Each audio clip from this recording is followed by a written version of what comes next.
I was so surprised with how much fun I had while playing Spyro the Dragon for the first time that I decided I was definitely going to cover its sequel for the channel. And here it is. Spyro 2, Gateway to Glimmer, or Ripto's Rage if you're not European.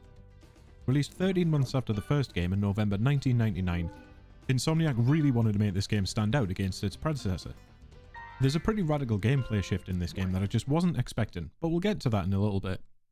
Let's start by looking at the story, as that too has been greatly expanded compared to the original game.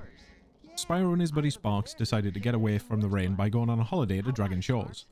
As they jump through the portal, we're shown a new world, Avalar, and some new characters too, the Professor, Hunter, and Alora.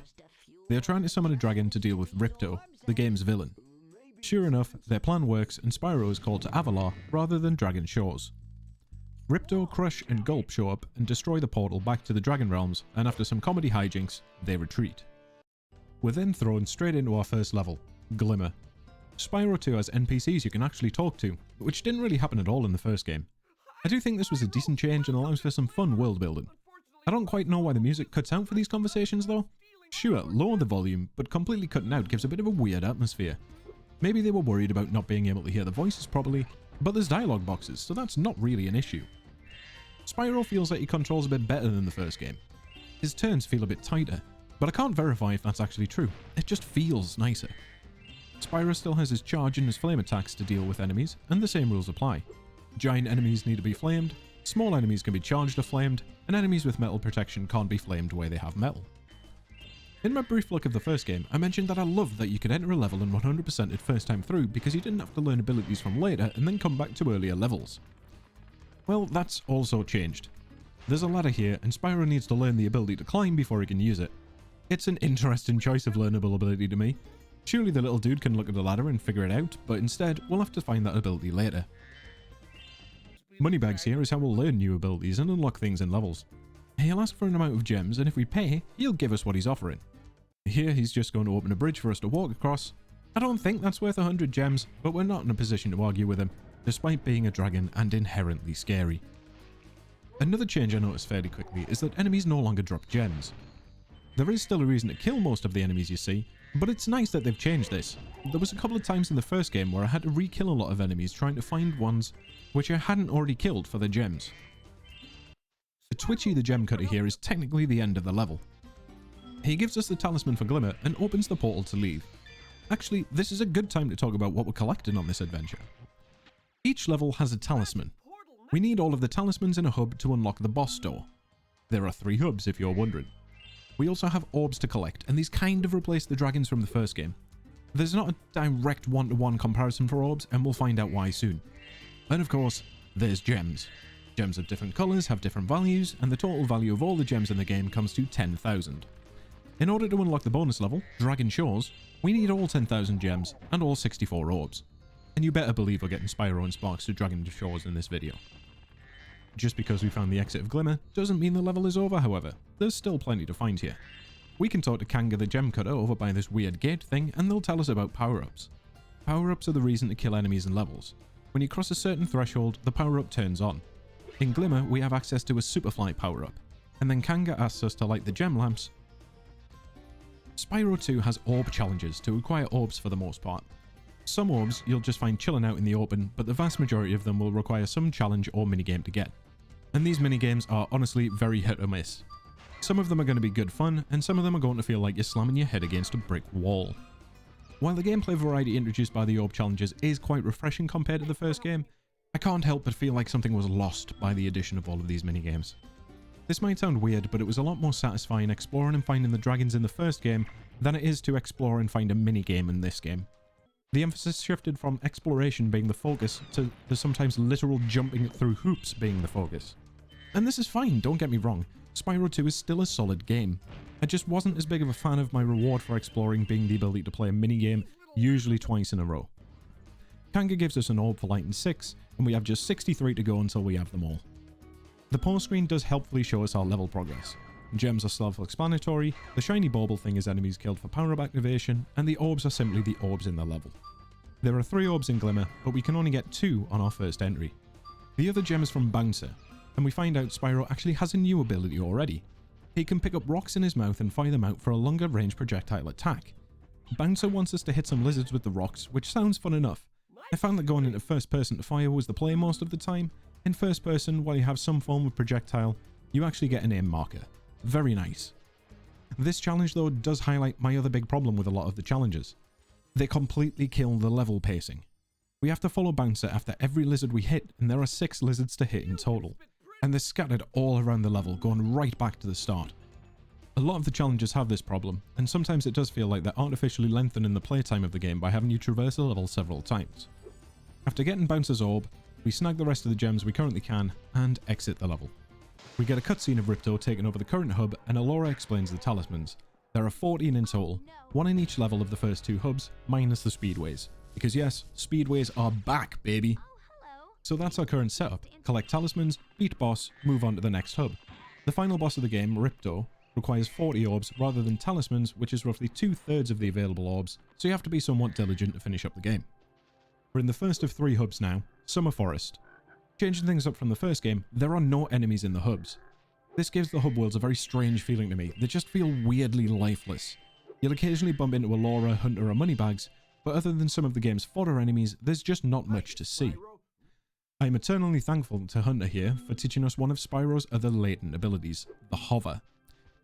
In my video for the first game, I mentioned several times that if Spyro was gliding and his legs touched the edge of a platform, he'd just fall rather than lifting his legs a bit and climbing on. And the hover pretty much entirely negates that problem. While gliding, we can hit triangle and cause Spyro to have a short but powerful vertical boost, perfect for nailing these longer glides. It's a wonderful addition to the game, and it's nice that one of my big criticisms of the original was actually addressed for the follow-up. It means I wasn't just being overly harsh at least. Hunter gives us an orb for showing him we can glide. Hubs do have gems and orbs to collect.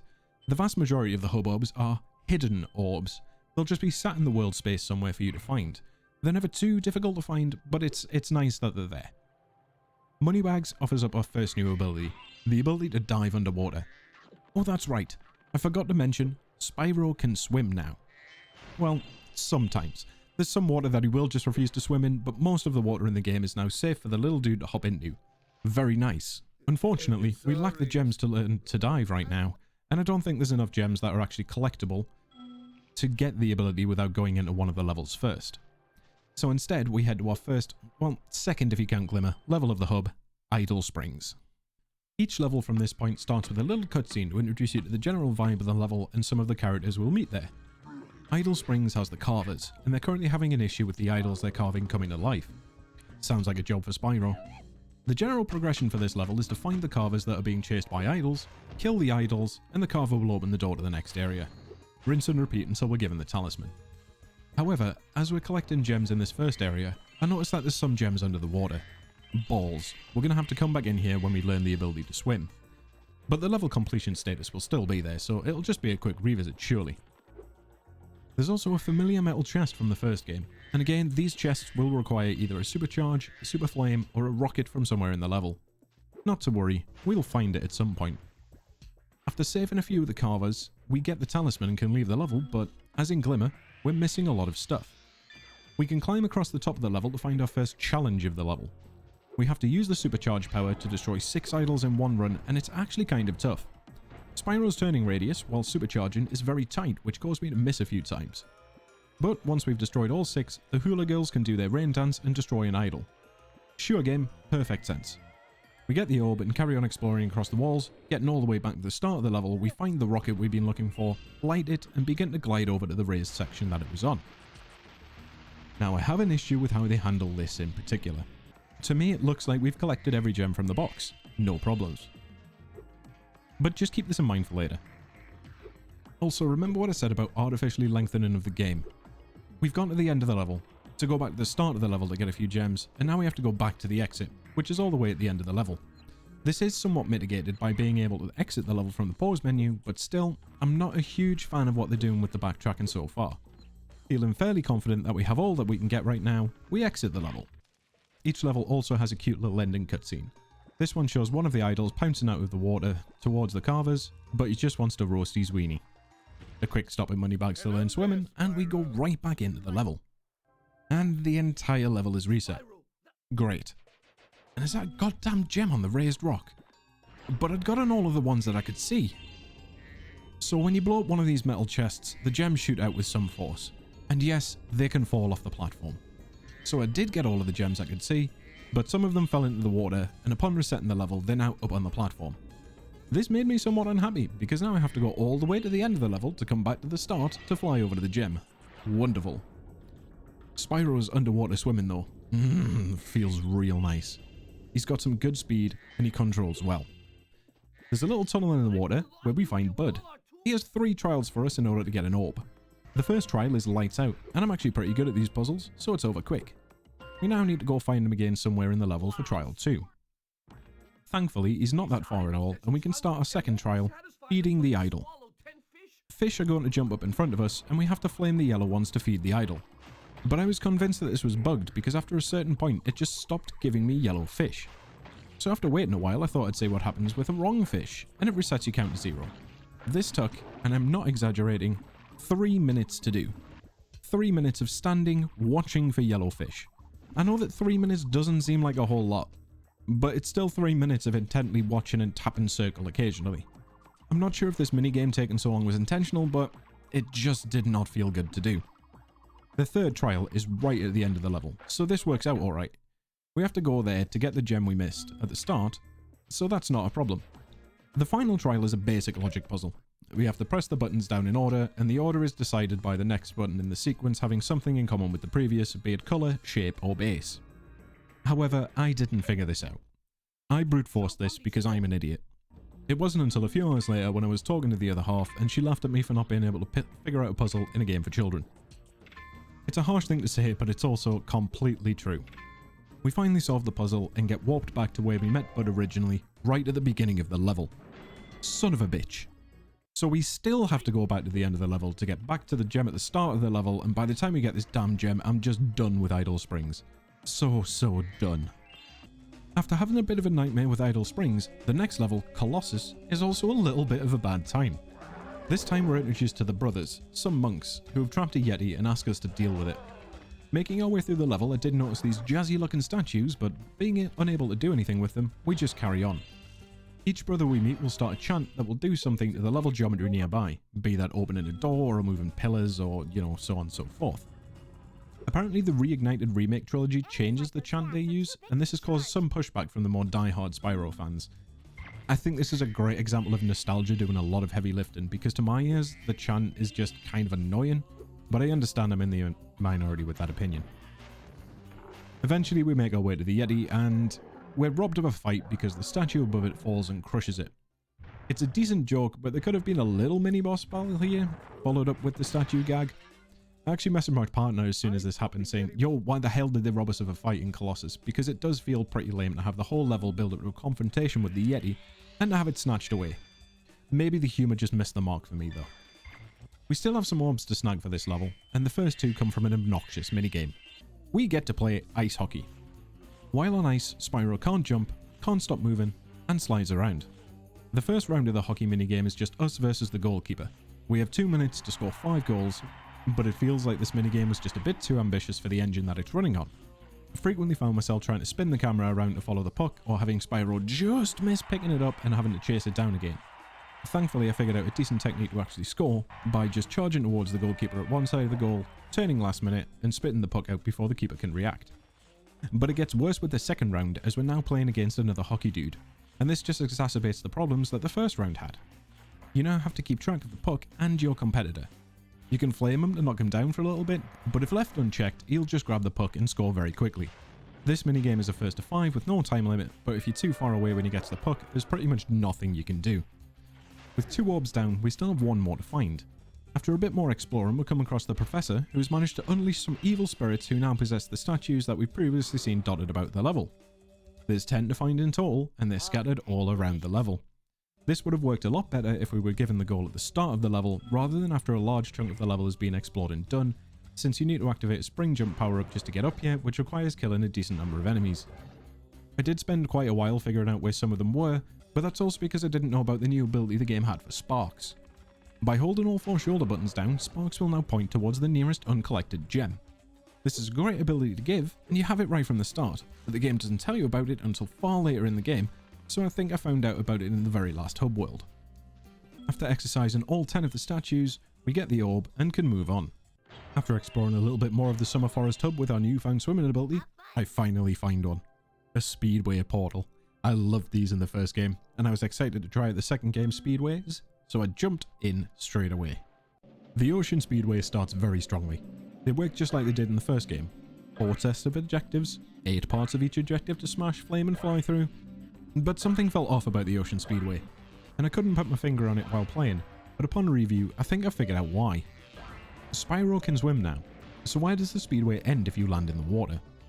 It's a problem that is really highlighted by the objective to destroy the boats.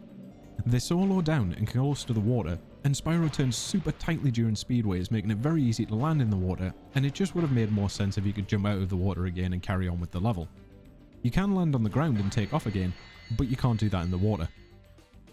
Design-wise, other than the water issue, the Ocean Speedway is exactly what I wanted from Spyro 2. It's a little bit more complicated than some of the speedways from Spyro 1, but it still has that wonderful racing line feel to it, with a clearly communicated intended route which just feels satisfying as hell to play through. But they also added a hidden objective to each speedway. I don't know if there's hints as to how you actually activate these hidden objectives, but they're absolutely nonsense. In this speedway we have to fly over to the crowd, land and talk to Queen Finny. This is absurd. Why would anyone think to do that? It's a speedway level.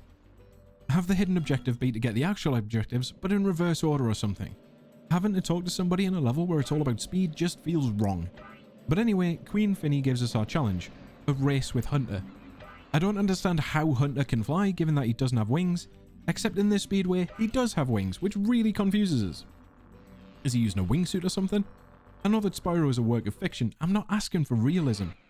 But they could have just introduced, you know, a flying character for us to race against. Also, race isn't really the word they should have used either, because what we're actually doing is following Hunter and flying through rings after him. Once he flies through a ring, it turns green and begins to shrink. If the ring disappears, we lose. We even technically lose the race when we actually get the orb for flying through the 20 rings. But I think the real problem with the hidden objectives for most of the Spyro 2 speedways is that they're all memorization rather than a reactionary fun time. Each one will have 1 or 2 complete gotcha moments where if you don't know what's about to happen, you'll likely fail on your first time through. My thoughts at this point are that speedways are still pretty fun, but the additions they've made aren't great. Let's see if that changes later on. Horicos is up next, and the inhabitants of this world are the Electrols. The gear grinders have been setting up force fields to close off sections of the level, and our goal is to collect diodes to deactivate them. Cool, a very different level aesthetic from the previous levels we've seen. This is definitely one of Spyro 2's strong points, level diversity. Each one is completely unique. It's very clear that Insomniac didn't just want a retread of the first game, and I have a lot of respect for that. There's quite a few of these big windmills around the level. We can just break the small ones, but the big ones need a supercharge to break, and to turn the power on requires 18 enemies killed. The level itself ends rather abruptly, and I do think this is another problem that Spyro 2 has. The actual level has no real bearing on your progression outside of getting the talisman at the end, of course. The bulk of each level is actually used for getting the orbs rather than the talisman, and that's just something that feels strange. Particularly since a lot of the orbs are obtained from little side minigames, it would feel better, to me at least, to have the actual level bit, i.e. getting a talisman and finding the exit, be longer and have the minigames be offshoots from that, rather than have the, for lack of a better term, critical path of the level, be a very short section with larger sections for minigames and collectathoning. The space could have just been used better, is what I'm saying. Anyway, we've got the talisman, so now we need to find some orbs. Behind most of the big windmills are switches to slow the propellers we've been seeing above us for most of the level, and there's one windmill blocking a path to get upwards. It's a bit of a tight turn to get that specific windmill, so after a few tries we manage to break it and climb up. Cosmo the Electrol asks us to glide over to the big building and shut off the machinery inside, and Spyro is always happy to break stuff, so we accept. We glide over the propellers, I jump too late and fall to the area below. And then I forget how to glide and fall to the area below. Eventually I stop messing up and we get to Watt, who gives us an orb for doing well so far. It's a good job these guys are mostly blind, or I don't think he'd have given us that orb. After a few more propeller jumps, we get to the machinery, and Spike gives us an orb for shutting things down. As a nice little touch, the previously moving platforms are now static and unpowered. The third and final orb challenge though, this one's naff. Ampa asks us to return the lightning stones to their spots and kill 10 thieves who keep taking them. But it's not just a case of killing 10 thieves and then returning the stones, because that would be fun. No, instead we have to place a few of the stones, then kill a couple of the thieves, then replace the stones we'd put back, then kill a couple of thieves, and then replace those stones again and repeat until we've killed 10 thieves. This is absolutely tedious. This took about 10 minutes to do, but the tedium came more from having to replace each stone after each wave of enemies. It's just not a fun challenge. It should have just been killing 10 thieves, then placing 10 stones. The fact that the thieves take the damn stones off the spots that you've placed them is just insulting. But other than that challenge, I really enjoyed Horicos. Next up, a trip to Sunny Beach. But before that, we have a secret orb to find in the hub. By going back to the area we first came into the hub through, and swimming through the pond, we come up behind the orb and can snag it up. Sunny Beach is the level which made me unsure of how I was actually going to do this video. You can't get everything your first time through. In fact, you can't really get much of anything other than a talisman and a single orb the first time through. Without the ability to climb, there's a decent amount of stuff locked out. Eventually I decided I'd get what I could, and then when I eventually got the ability I needed, I'd do a revisit. This worked out because thankfully you can 100% the first hub with the ability from the second hub, and you can 100% the second hub with the ability from the third hub. So there's only 2 real revisit sections in this video. Our goal for the level is to guide these little baby turtles to the goal at the end, and to do that we need to suggest that these big turtles stand on switches to open gates. The level does introduce us to Spyro 2's Super Flame ability, which is vastly improved from the first game. Now it's a long-range fireball, and yes, you can fire it in first person. This is a pretty nice change. It still has the other properties from the first game. It can break metal. 2 of this level's orbs are locked behind that ladder, so we just guide the turtles to the end, get the orb, and leave. Aquaria Towers is the last regular level for the hub, and initially I wasn't sure I'd like it, considering the vast majority of it is going to be underwater. Ripto the seahorse informs us that their water has been drained, so our goal is to reflood the tower. No worries, since we can swim. To achieve this, we're looking for buttons throughout the level which will steadily raise the water level. Also, the fodder enemies in this level are sheep with little diving helmets on, and that's just adorable. We take our first death by diving into a pool with a bunch of mechanical sharks. Ouch. We also pass a fair few towers with numbers on them, so we can be sure that they'll be used for something at some point. Moneybag shows up and charges us 100 gems to ride in his giant robot shark. I was expecting a fun little minigame, but no, it's just a cutscene. Moneybags is a tease, and I don't like him at all. Eventually the tower is flooded and we get the talisman. It's actually really nice that this level loops around on itself, so that when you reach the end, you are right back at the beginning. But we haven't seen anywhere where the orbs for this level could be. That's weird. We've killed enough enemies to activate the Super Flame power-up now though, so we go get revenge on all the sharks for killing us. I do like that the Super Flame changes to a bead of light while underwater rather than a flame.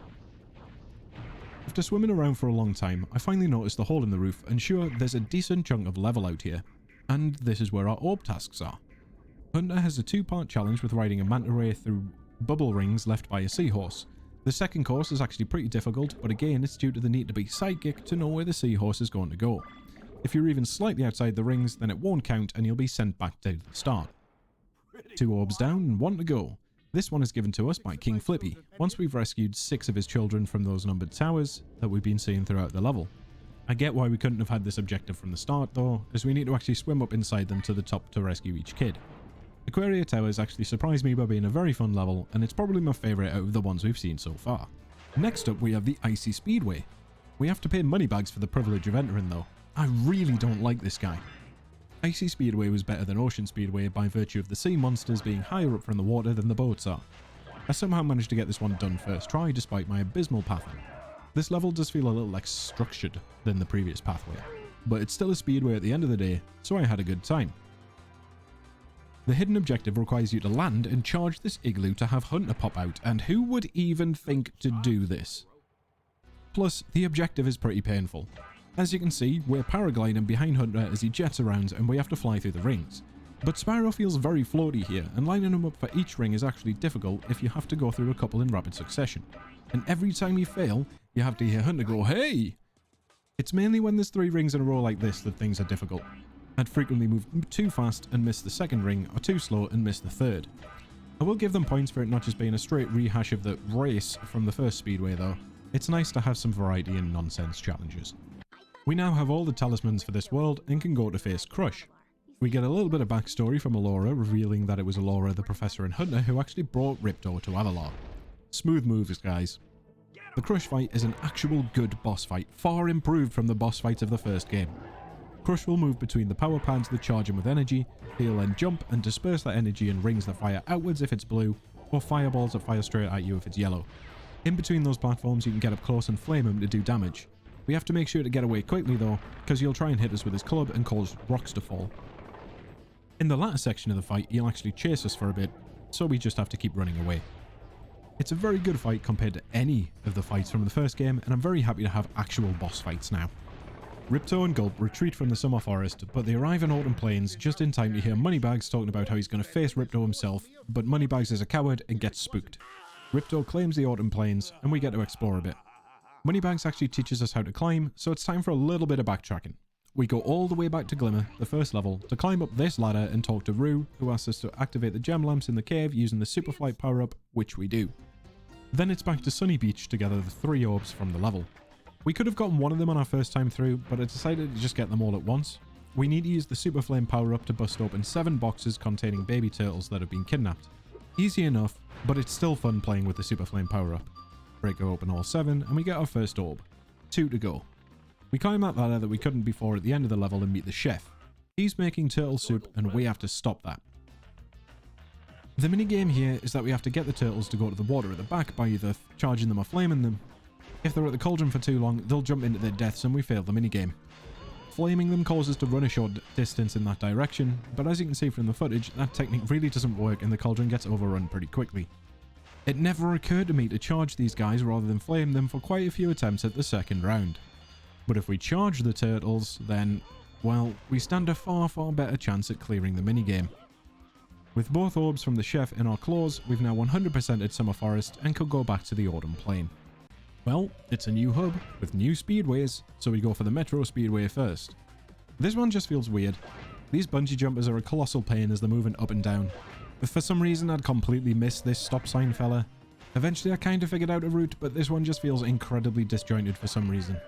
The bonus orb is also just as much of a pain. We have to follow behind Hunter as he shoots thieves and catch the gem bags before they land in the water.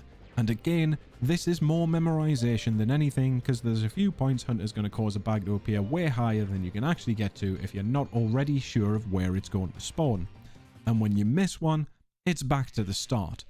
I'm not sure why they felt the need to put these additional challenges in. The speedways in the first game stood on their own as some of the best challenges that the game had, and it's just a blemish to have the ones in this game bogged down with these challenges. Next on our adventure, we decided to go to the Skelos Badlands, because that sounds like a rad name. We meet Gronk, who tells us we won't make it through the Badlands unscathed, and well, that sounds like a challenge to me. Lumpy asks us to save the villagers from the dinosaurs that hatch from these eggs, which seems like a simple enough task on paper, but these 2 orb challenges are devious.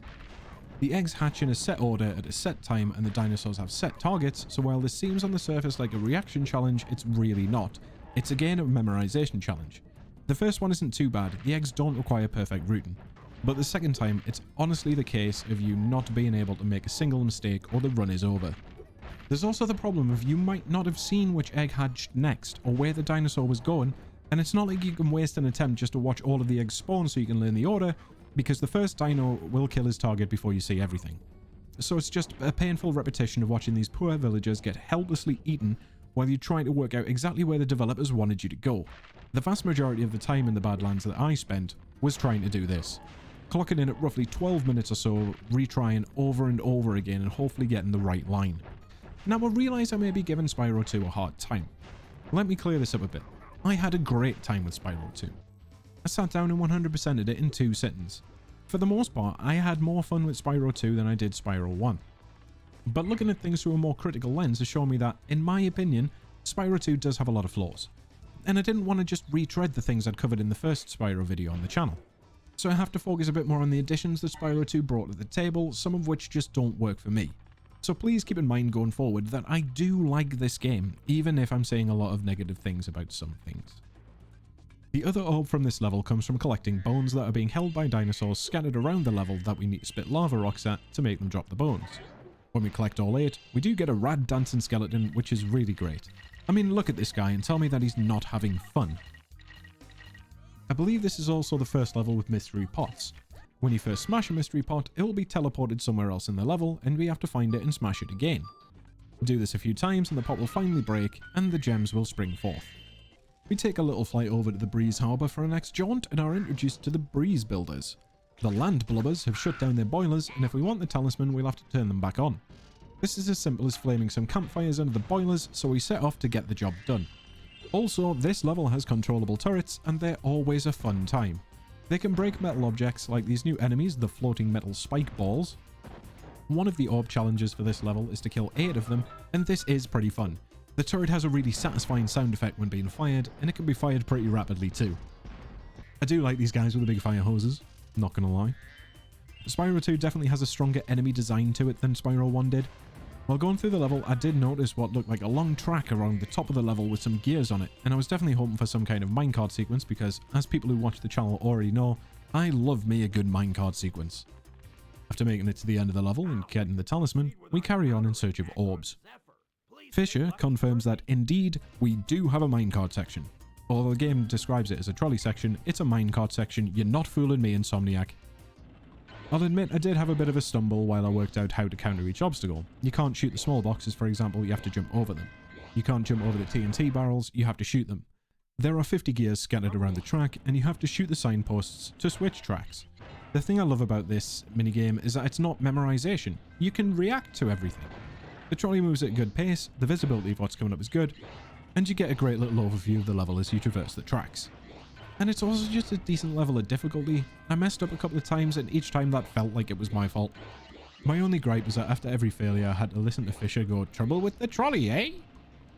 Yeah, this was just good fun. There's also just one difficulty for this challenge. You don't have to do it twice. It doesn't overstay its welcome at all. As said, the other orb is for killing the floating spike balls with turrets, so we'll move on now. Crystal Glacier, if you didn't guess, is a nice level. Always a risky proposition in games, as they usually mean slippery controls, tight platforming, and a lot of frustration. But let's see if Spyro 2 can buck the trend. We're given our main objective by Widgie the Ice Builder. The leader of the Ice Builders, Shaman Tuck, has been imprisoned by the Ice Wizards. This is bad because he's the one with the tickets to a hockey game in Colossus Valley, which is just a nice little callback to the earlier Colossus level. The gimmick here is just freeing the Ice Builders from blocks so that they can do something to help us move further through the level. I have to give majored points for the design of the Ice Wizards. They're excellent. This level does have some great moments like the Ice Builders being our platforms to climb up to the next area, or them firing us across the seesaws. Spyro 2 does get a lot right to make the levels very distinct, but also like the places that the inhabitants actually live in. It leads to a much better atmosphere in each level compared to Spyro 1, which, other than the enemies in each level, was a relatively solitary experience. While I wouldn't say that this raises the stakes in terms of saving the world or anything, it just makes each level much more fun to explore. Speaking of not being alone though, Bloody Moneybags shows up again to fleece us for some gems so we can use another bridge. Does he not realise that we're trying to save Avalar here? He could save us so much trouble by not charging us for things and just teaching us all of the abilities we can get up front so we can go smash Ripto, but no, he holds things back from us and charges us for things whenever he can. And when you think about it, he's actually the real villain of Spyro 2. Spyro doesn't have the capability to face Ripto until he has his full suite of abilities, and Moneybags is literally the only thing stopping us from learning everything. You heard it here first, folks. This adorable game from your childhood that you love is also a biting commentary on the dangers of capitalism. Sorry about that tangent. I just really hate Moneybags. So eventually we free the Ice Builders near the Chief's hut, they make a big snowball, it rolls down a slope and just destroys the Chief's hut. But, technically, he's still free, so he gives us the talisman, which means it's orb searching time. We'll get one orb for flying through the lower section of the level and killing the 20 ice mites that are in there. But there appears to be some sort of respawn timer going on. If that is what's happening, then I feel like they should have communicated that a lot better, because what I experienced was flying through the tunnels, killing most of the mites, getting down to around about 3, but then sometimes it would jump back up to 4 or 5. All this meant was that I had to complete a few loops of the tunnel, and flying in Spyro is pretty fun, so I don't really mind. I'm just not sure what was actually happening here. The other orb is from Shaman Tok, who has lost his pet snow leopard. This is a straightforward enough escort quest. The leopard will walk to a hole in the ice, a fish will jump out, we can flame it, the leopard eats the fish and moves to another hole. After doing this 3 times, he'll follow Spyro and we can take him back. The leopard also just looks adorable. And that's Crystal Glacier. Actually a very solid ice level. I'm impressed. Before heading to Scorch, the next level, we might as well get the orbs from the hub. Appropriately titled The Long Glide, we make our way to the top of the castle through a hidden wall and do a long glide over to a platform in the distance. From there we can hop over the castle wall, run along it, break through another wall and get the other orb. I still think it would be nice to have like one orb like this in each level, but they didn't do that. Scorch introduces us to Greta and Handel, two very annoying characters. They're apparently on a secret spy mission and need to get into the central castle, but as we saw in the intro, they're probably just trying to steal sweets. Progression through Scorch is tied to hidden switches that raise flags, causing gates to the next area to open. If anything, I kind of feel bad for the enemies here, considering half of them are camels that are just chilling and minding their own business. Hunter is responsible for one of the gem challenges here. He wants coconuts, but monkeys in the trees keep throwing them at him, so it's our job to stop them hitting Hunter while he gathers. But the trouble is, if we go too early, the monkeys actually target us, and they seem to be able to hit us before we can actually knock them down. From full health, Spyro can only take 4 hits, and there's no way to gain more health in the minigame. So I basically just retried this until I managed to get 3 monkeys off the trees before any of them hit me, and then I could just tank the hits for the rest of them. It didn't take all that long, and it's a short enough minigame, so I'd actually say this one's pretty fun. It's not mindless enough that it shouldn't be there, and it's not hard enough so that you'll have to attempt it 15 times before getting it finished. Handel is responsible for the second orb challenge. He wants the flags that we've been raising, and this challenge is just a bit too much for me to be able to enjoy it. We've raised 3 flags to get this far, and we can only hit the flags with the super flame power next to Handel. So we have to grab the power up and run to the first flag and hit it, then repeat that for the next flag, which is obviously further out, and then one more time for the first flag, which is way back. If that was all this challenge was, then it will be annoying, but fine.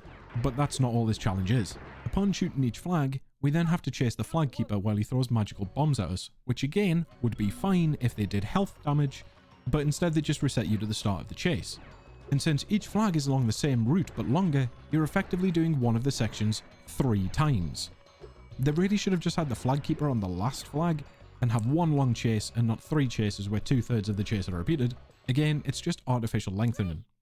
The chase itself is quite fun at least.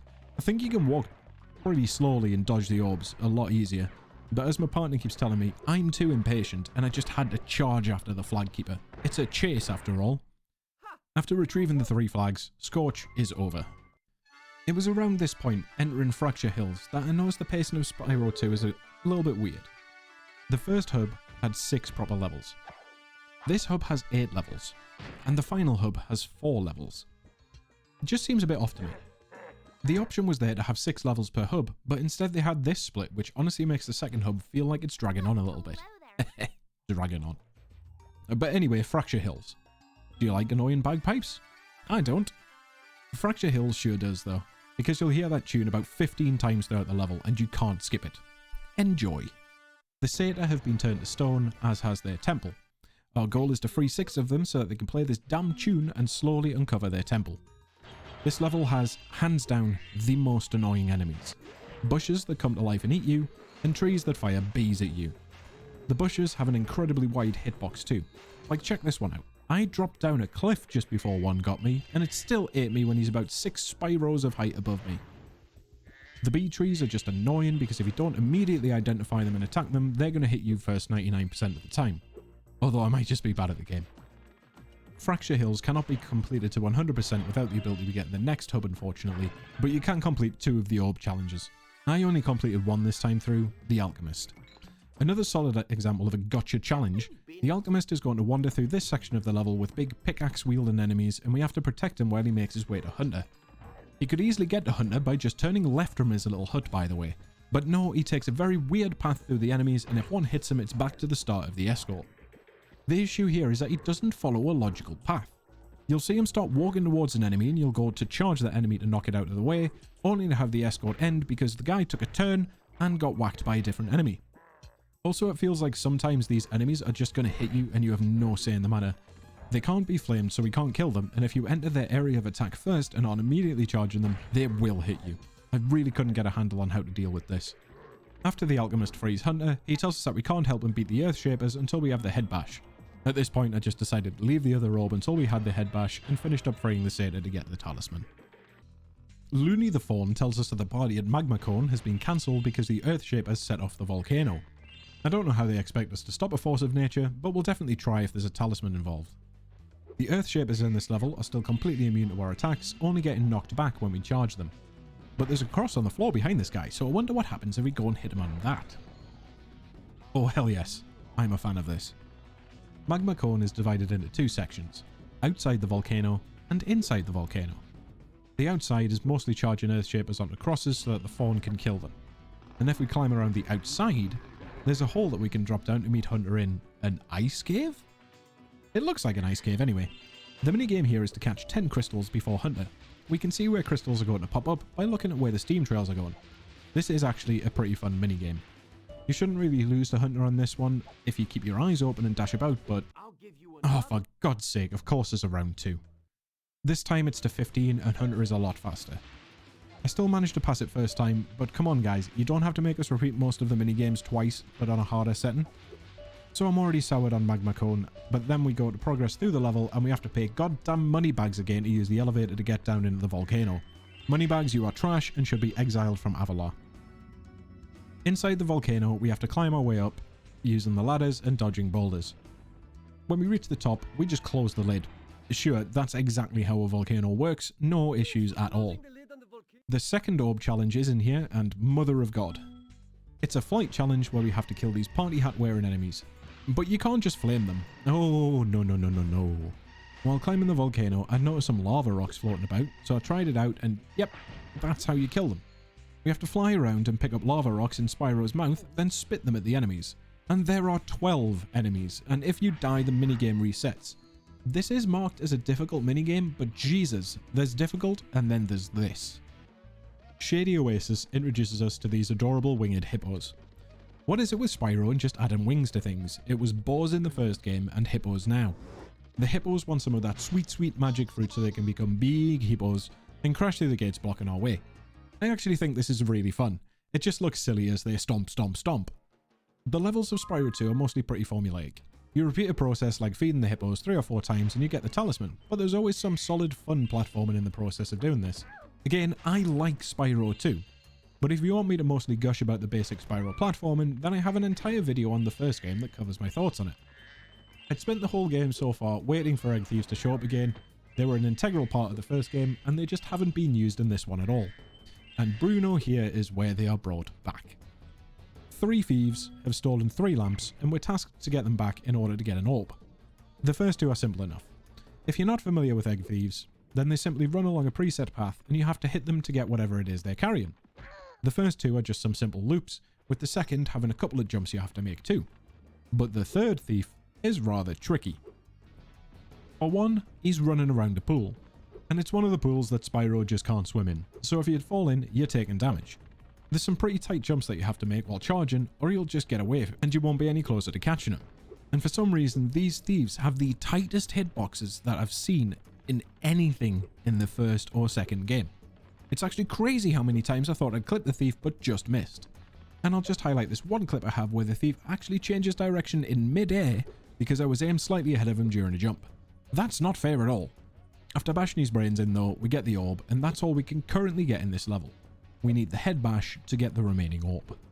Zephyr is the last level we have to tackle before we can fight Gulp, and this is probably the only level of Spyro 2 that I actively hate. Accomplishing the main objective for the talisman is super simple. Use the cannons to bust open some doors and do some fine platforming to reach the end. This bit I have no complaints about. It's the orbs for Zephyr that are terrible. There's 3 to get, and 2 of them are tied to these cowlicks. I didn't know that these were going to be a level objective and punted one into a pit near one of the level edges, and that came back to bite me with fervour before long. Because there's a farmer who complains about his missing cowlicks.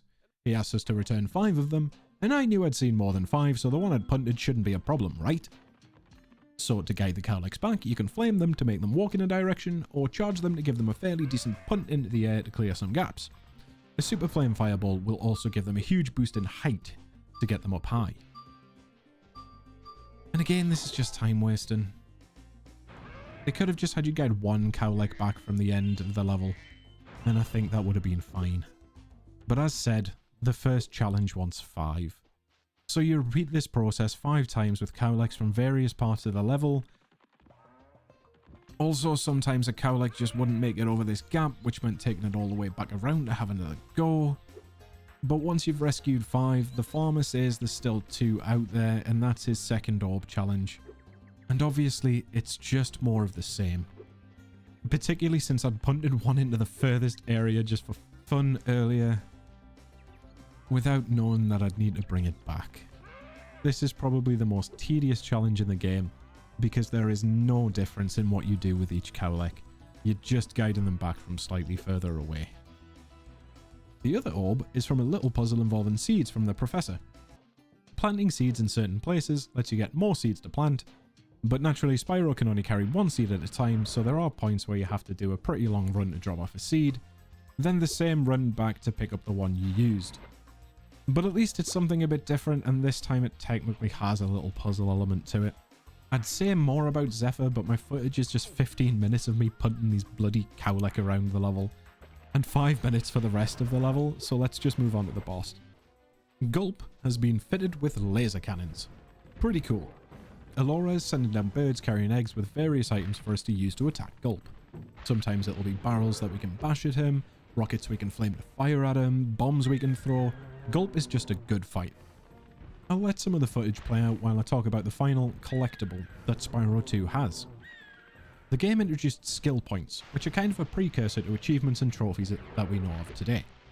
And at first, I was going to go for them all. But then I looked them up. The reason I'm talking about them now is because there's a skill point for hitting Ripto in the background of this fight with one of the things dropped in the arena.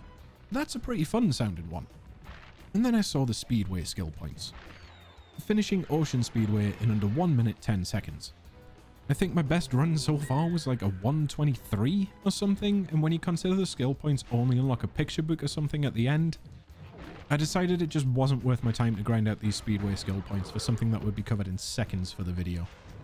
I'm typically not an achievement hunter in games anyway, as I find a lot of them to be quite arbitrary, and yeah, I just decided that doubling the length of my playtime of the game wasn't worth it for the sake of 30 seconds of video. It's cool that they exist for people who want to master Spyro 2, but I'm not going to be doing them. Gulp is a pretty great fight though. They're really knocking it out of the park compared to the first game. We've saved the autumn plains and we're able to go to the third and final hub, the winter tundra. I wonder what happened to the spring hub. It's just not there. A cutscene plays where Ripto blows up the gate back to the Dragon Realms with bombs that he bought from that absolute bastard Moneybags. He grabs the big power gem to make a scepter out of it and takes over the castle in winter tundra. Thankfully, he casts Moneybags out. Eat the rich. Before getting deep into the final hub though, we track down that money-grubbing bear and learn our final new skill. We pay a steep 1,000 gems to learn the head bash. Jumping in the air and pressing triangle causes Spyro to flip and then rocket into the ground. First up, Fracture Hills. We zip over to see Hunter and... great, the level's reset. So we have to escort the Alchemist again. Look, the backtracking in this game hasn't been too bad, but this is just insulting. At least let us keep the level progress if we revisit. Yes, that means if you re-enter any level, you have to complete the objectives again, for example freeing the satyr in this level. Or you can just be a smart boy and use the exit level part of the pause menu, since you do keep what you've gotten if you leave this way. The new Hunter challenge is like a more obnoxious version of the Alchemist challenge. He's going to walk around and shoot the Earthshapers with arrows, knocking them down so he can head bash to kill them. But the window for being shot and getting back up is super quick, and sometimes he'll just shoot one while you're in the middle of a head bash, and you don't actually see where he's shot. And if you take too long finding the one that he shot, it's back to the start.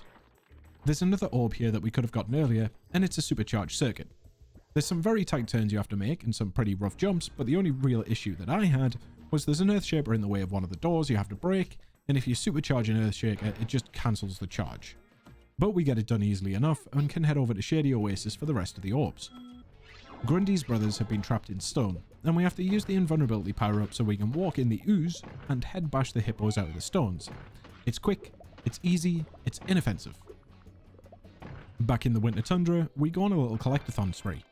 There's an orb in a boulder near where we learned the head bash, an orb on the castle wall that you can glide to, and an orb that you have to jump down this waterfall on the castle wall to get to.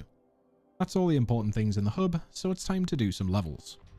Starting with the Canyon Speedway, this is just a solid racing line. I also figured out that you can supercharge in speedways here. Too late to do anything really, but what can you do? There's not a whole lot else to say about the main speedway, it's just a well-designed level. Be fast, efficient, and you can't really go wrong. The orb challenge is in a hole in the side of the cliff and involves Hunter's RC plane. It's a rail shooter, but if you miss a target, it's back to the start. It's not quite as unfair as the other speedway challenges, but it does have a few moments where the orientation of the camera movement makes it really rough to actually hit the balloons. Overall, I think the speedways are worse than the first game's offerings, and it's completely down to these orb challenges. They're just not fun. We fly over to Mystic Marsh next, or as I like to call it, why is there a trading quest in a Spyro game? The Water Wizard's fountain has been shut off, so our main objective is to turn it back on. It'll give us an orb if we do that, since the last hub doesn't have talismans. Technically, we can just go and fight Ripto now, since it requires 40 orbs. This should have just had each level give a talisman to keep with the theme, and really, it seems odd that there's no talismans in this world when they're apparently a big deal in the two other hubs. The majority of enemies here are these snail-elephant things. They're pretty fun to look at. One of the orb challenges for the level is to steal back spark plugs for Basil the Explorer. This is basically just the egg thief mechanic again, but we're chasing squirrels and sometimes they go in the water. The paths they follow are all pretty simple, so it's a good challenge.